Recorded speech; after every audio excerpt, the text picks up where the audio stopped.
Hello guys, welcome back to my channel. I'm Dr. Anne and this is the Health Hub. So today we're going to the second part of this video series. In the first video I went through the non-clinical part of medicine, which one can branch into, especially if they're not into seeing patients and working in hospitals and things like that. So in this video I'll be going through your options if you are someone who chooses to know the clinical side of medicine and you want patients, you like things. But just a disclaimer before I go into the clinical side of medicine, in as much as it's called clinical medicine, there's specific specialties that won't offer you, or where you won't be expected or won't be seeing patients at all. For example, if you're working in a lab, or if you're a doctor who then specializes in things like microbiology, virology, epidemiology and things like that, you might not even interact with patients like that on that level, or even be at a hospital, even though you are still regarded as someone who is in clinical medicine.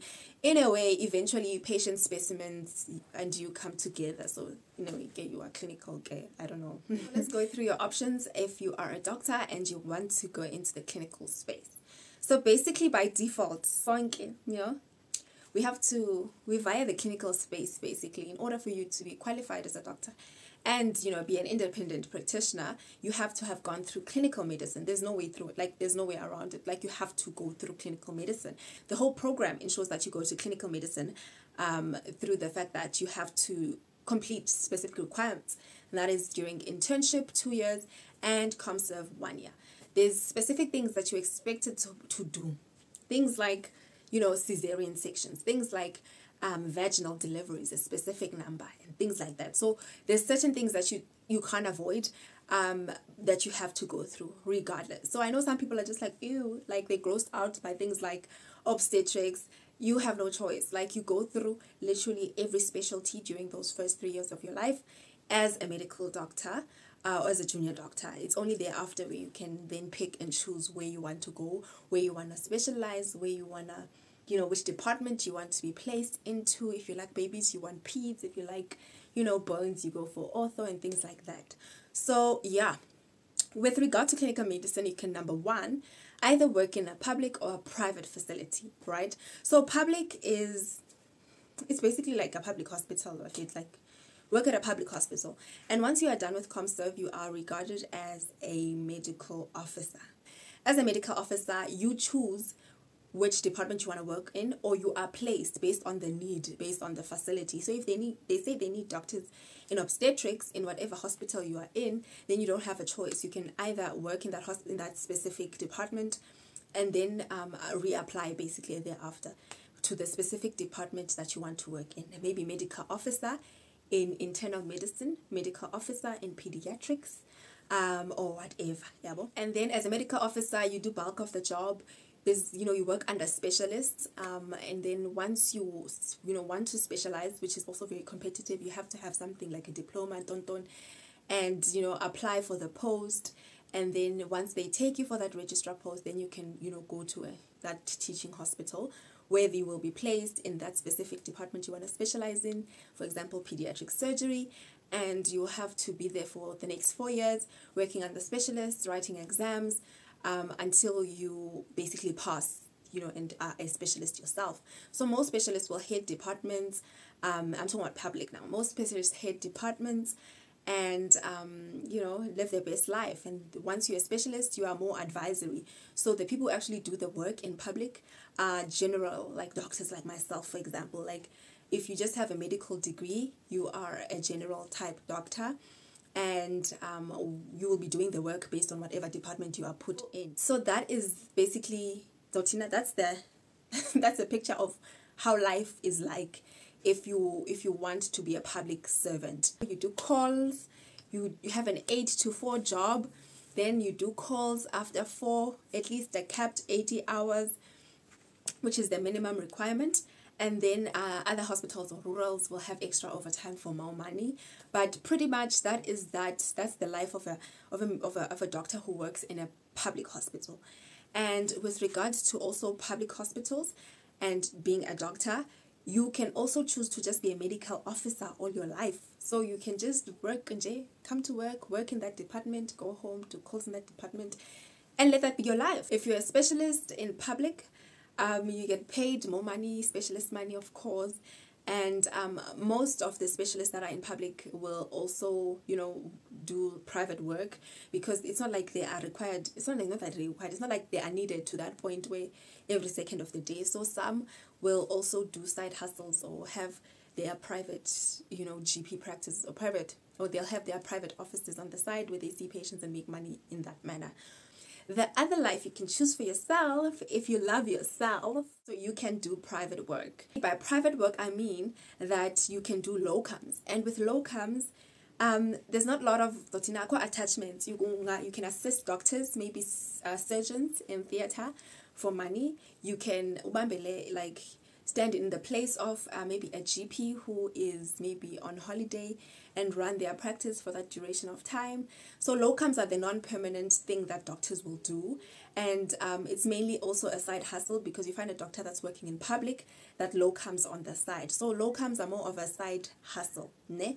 So you can either locum in private, okay? Or you can work in private.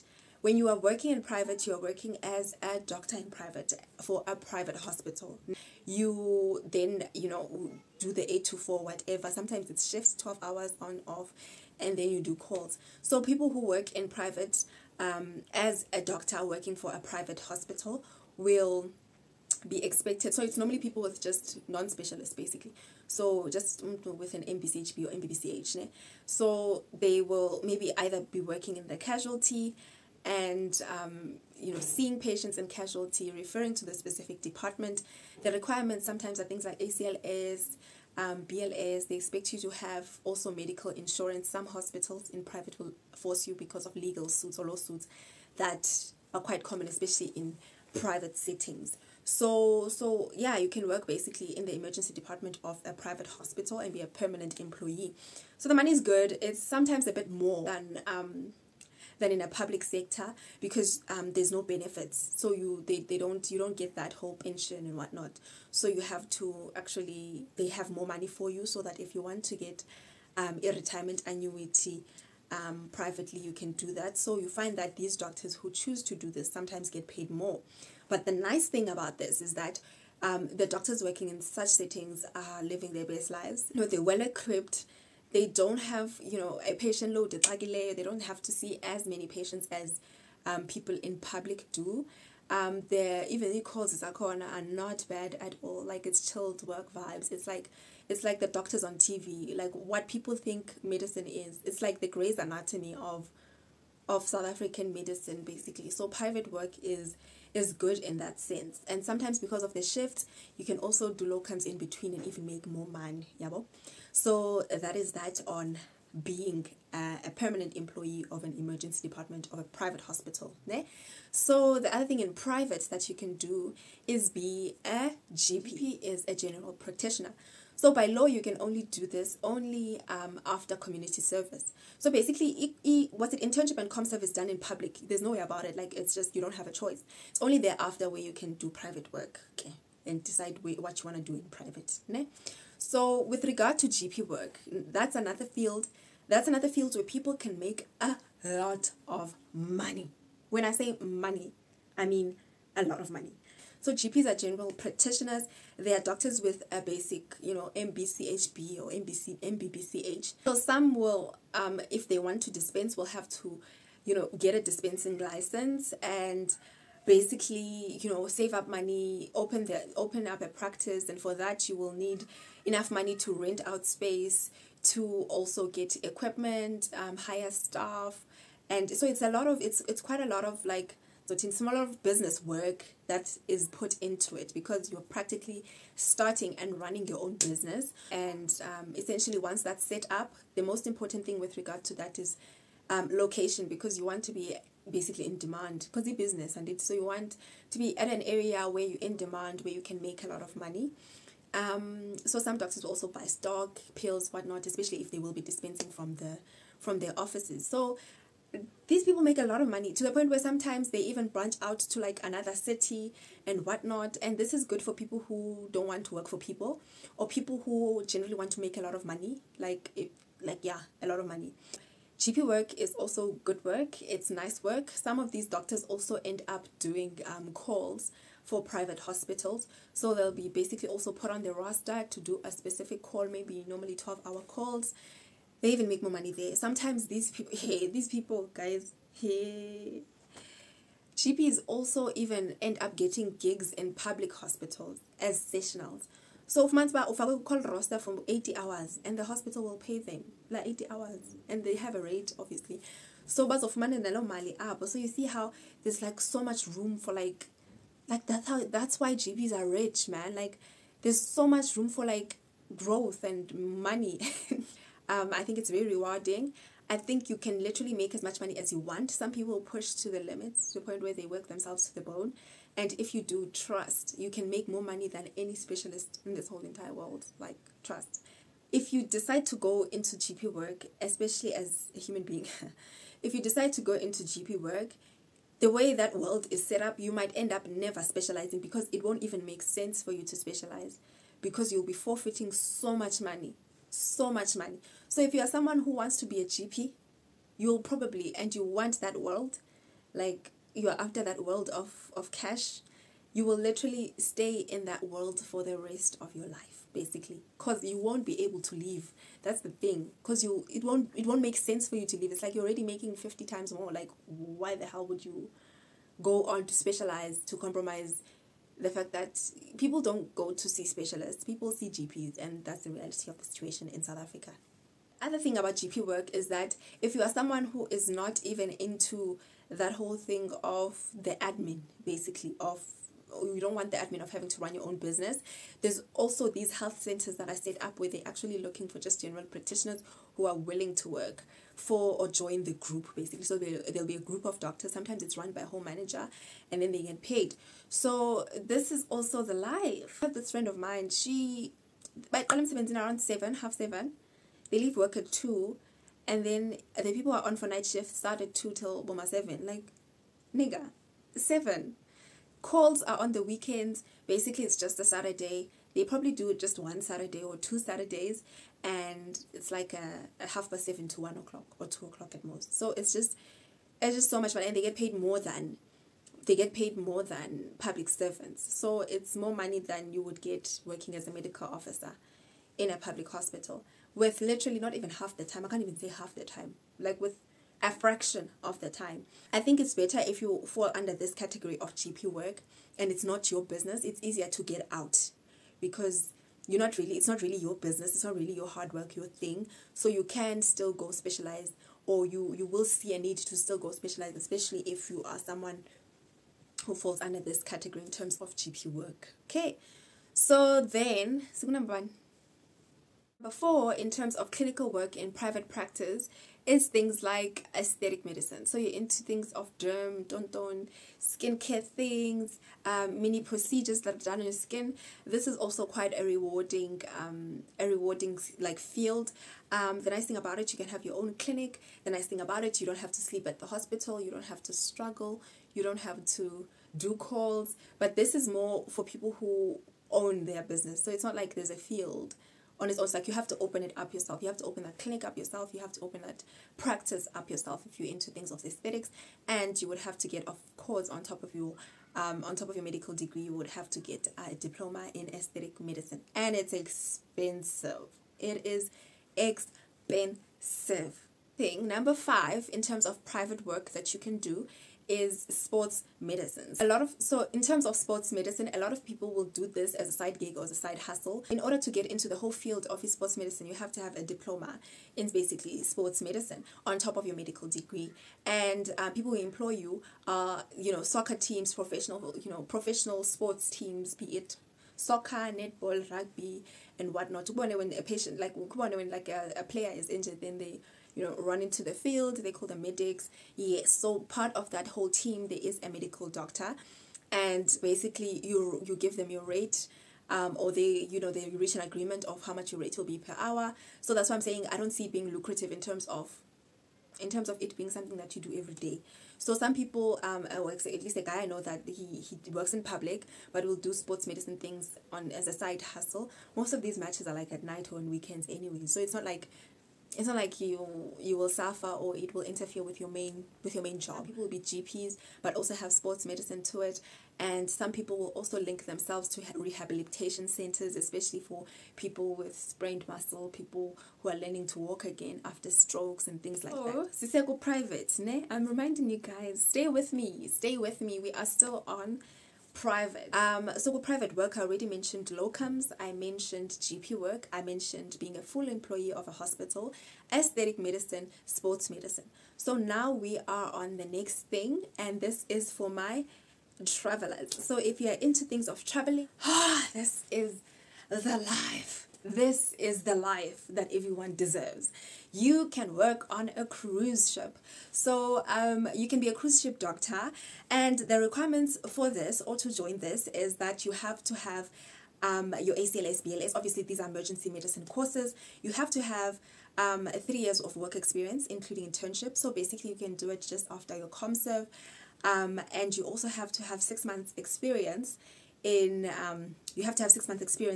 working in a casualty or an emergency medicine department or the ER for at least 6 months. Also have to have a diploma in emergency care or emergency medicine care, so a DPEC basically. I guess it's worth it because, I mean, you can do it while you are doing your ComServe, you can do your ACLS and BLS as well as the DPEC while you are doing your ComServe, so that by the time you get placed in maybe a casualty, by the time that you're done with that 6 months, you already have all your ducks in order. So this is nice, especially if you want to be a free bird. You just want, free time to travel the world, to see the world. It's really, I don't know, when I was doing my research, I found that this is actually really nice, especially for people who don't have kids or anything really that's really tying them down. So basically how they structure the whole thing is that you are on the cruise ship and away from your home or whatever for around 3 to 4 months, and you go back.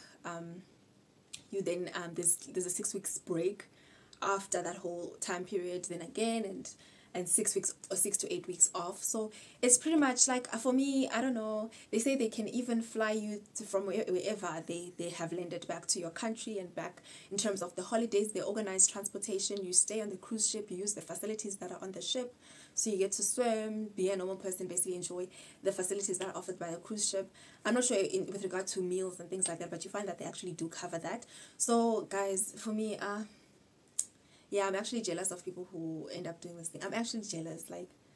So in terms of the job spec, there is a room where you work. It's like a mini ER, a mini hospital with like emergency medicine, drugs, blah blah blah, all the emergency procedures and emergency things that you will come across as a doctor.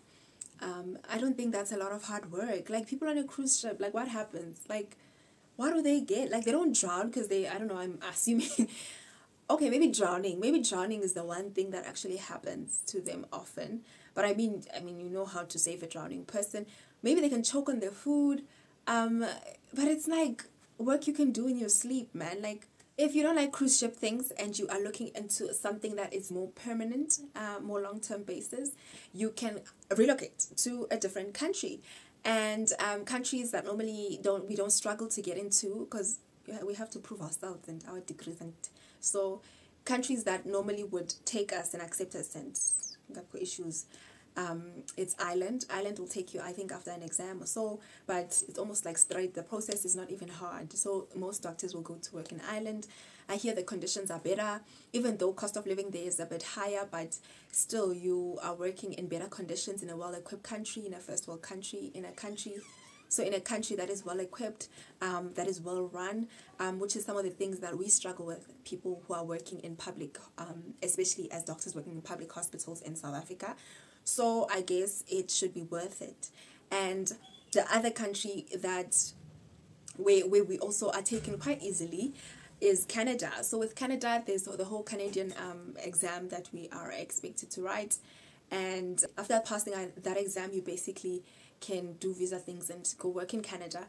Normally, I hear they put South African doctors or doctors from abroad or wherever who go work in Canada. They put them in the rural towns in Canada that get snow and whatnot. Like, it's not like you are in the city and enjoying yourself or whatnot, but I guess if you go there with the objective that you're there to make money, so that you come back and maybe pay a couple of bills, start a practice, start a business, like then where you work, whether in the city or in the rural, shouldn't matter. So I hear they even rent you, they get you a place to stay. with your family and things like that. So it's pretty much it's a good thing. And I hear that if you have a diploma in obstetrics, it also increases your chances of being taken there. Like, it's even easier if you're already a family medicine specialist. I think you don't even go through the exam or through that whole test that you have to write as minimum or board or minimum requirements, basically, for you to go work there as a doctor. So a lot of people will go there, and people who've gone there, most of them came back and opened GP practices and things like that and paid off, especially if you took study loans and things like that, and you can see with your family, maybe you don't have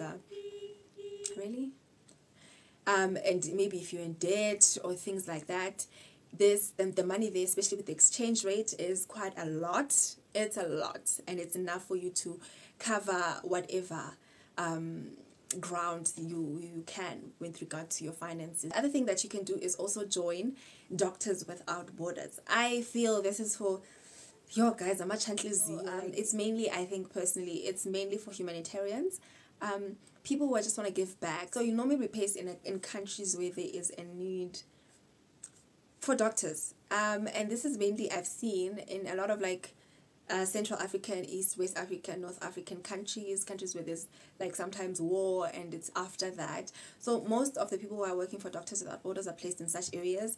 I've seen a lot of videos of them, especially when it comes to things of Ebola. Yo guys, I don't know, for me personally, I can't, like, I got kids. I got kids, guys. Yo, Ebola, like I don't know why every time I actually think about Doctors Without Borders, I automatically just start thinking about Ebola. Like, do you know, like, yo guys, those people must sit in front row, like in heaven. They deserve front row seats. Like, medicine is fun. I remember even when it came to when there was COVID, and initially when COVID started, I remember we didn't know much about it, and a lot of people were scared. Like, a lot of doctors were actually scared. But I want to know, they have kids, others would like skip work, others would be sick. It's just, it's medicine is fun until now you're actually seeing that you actually, especially when you now one by your life is being, put at risk or compromised, and you might even die while trying to save someone else's life. So when it comes to that reality, situation tricky. So you can join Doctors Without Borders, and I'm sure it's so rewarding. It's so rewarding, especially working with children, especially malnutrition, people who don't have access to medical care, especially in a lot of these African countries, especially North African, that are not well developed, that don't have health system structures to help, especially children.